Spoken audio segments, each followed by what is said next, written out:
최진석의 청소년 정도 코칭 당선을 응원합니다. 네, 5번째 시간이 돌아왔습니다. 네, 이번에는 최근 저에게 연락이 왔던 한 유저의 사례를 통해 연설에서는 자신감빨이다 라는 것을 토대로 이야기를 진행해 나가고자 합니다. 아마도 이 영상을 보고 있을 거예요. 저에게 이메일을 보냈더라고요. 원고 작성을 도와달라고요. 그런데 그때 제가 강연이 연달아서 있어서 제대로 봐줄 수가 없었답니다.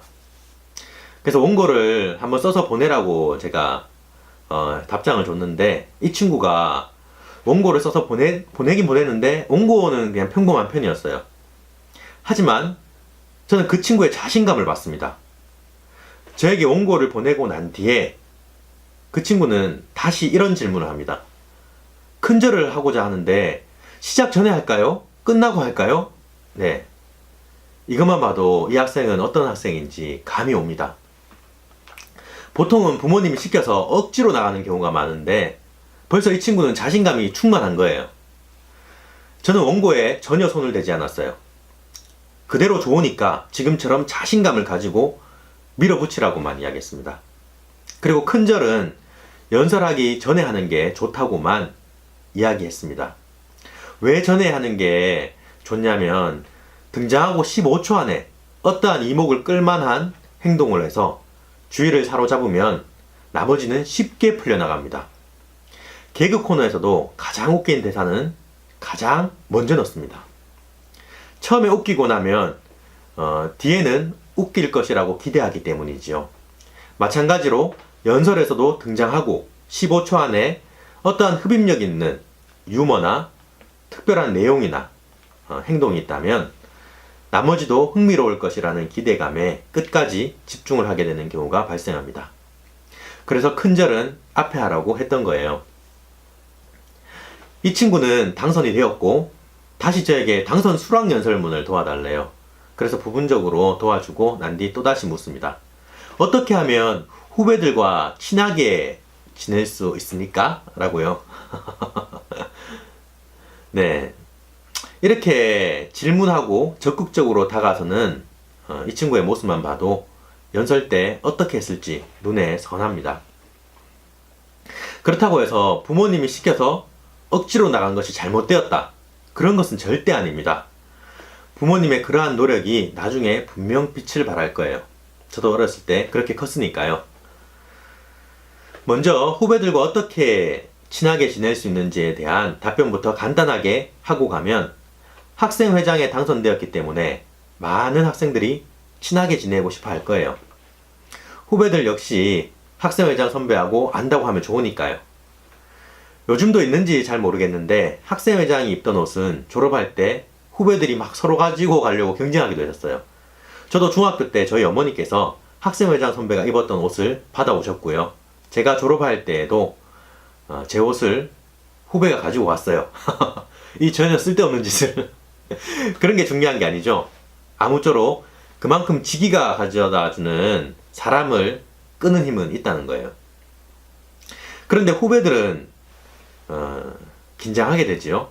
가까워지고는 싶지만 때로는 불편할 수도 있는 존재, 그런 게 선배고 그런 게 권력입니다. 이럴 때는 권위를 내려놓는 게 좋아요.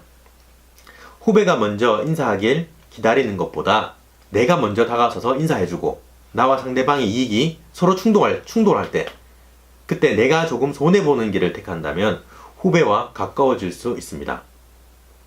그 사람이 좋아하는 일을 함께 하는 것도 좋죠. 저 같은 경우는 오버워치를 합니다. 오버워치. 제 아들이 좋아하니까 하는 거예요. 가끔씩 그렇게 또 제 아들도 하고 제 아들이랑 같이 하기도 하고.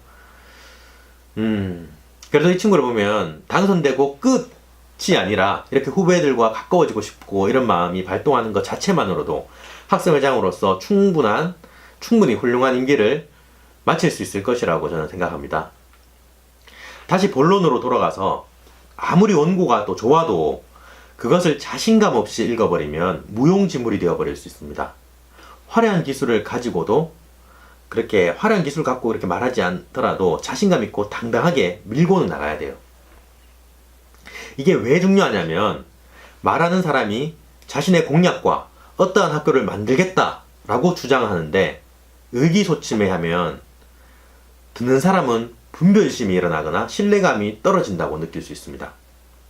그래서 자신있고 당당하게 말하는 것은 매우 중요해요. 그럼 이게 하루아침에 되냐?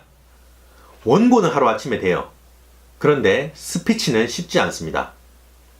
제가 남 앞에서 말을 전혀 해본 적이 없고 평소에 말수가 적은 학생을 데리고 3일 밤낮으로 제가 맹훈련을 시킨 적이 있어요. 그때. 근데 그렇게 하고 나니까 딱 그것만 잘하더라고요. 연습한 것만 잘했습니다. 학생들이 쟤는 말 못해 라고 했는데 깜짝 놀란 거죠. 그런데 그 원고만 잘하고 이렇게 나머지는 다시 평상시대로 돌아갑니다. 원고는 전문가가 손대면 하루아침에도 좋은 문장이 나올 수 있지만 스피치는 그렇지 않다는 거예요. 상당히 많은 시간과 노력이 필요합니다. 그래서 부모님께서 옆에 붙어서 맛있는 것도 사주고 해달라는 것도 좀 해주면서 연습하라고 막 잘 꼬드기세요. 네. 저 같은 경우에는 연습하고 나면 어머니께서 통닭을 사주셨어요. 1990년대였으니까 지금보다 통닭이 귀했거든요. 아직 생각납니다. 밥솥 근처에 이렇게 몰래 감추어 두고 계시다가 제가 연습을 다 끝내면 어머니께서 저에게 통닭을 전해주셨던 거예요. 아직까지 기억이 나네요. 요즘은 닌텐도 스위치 뭐 이런 거 학생들이 좋아하지 않을까요? 아닌가?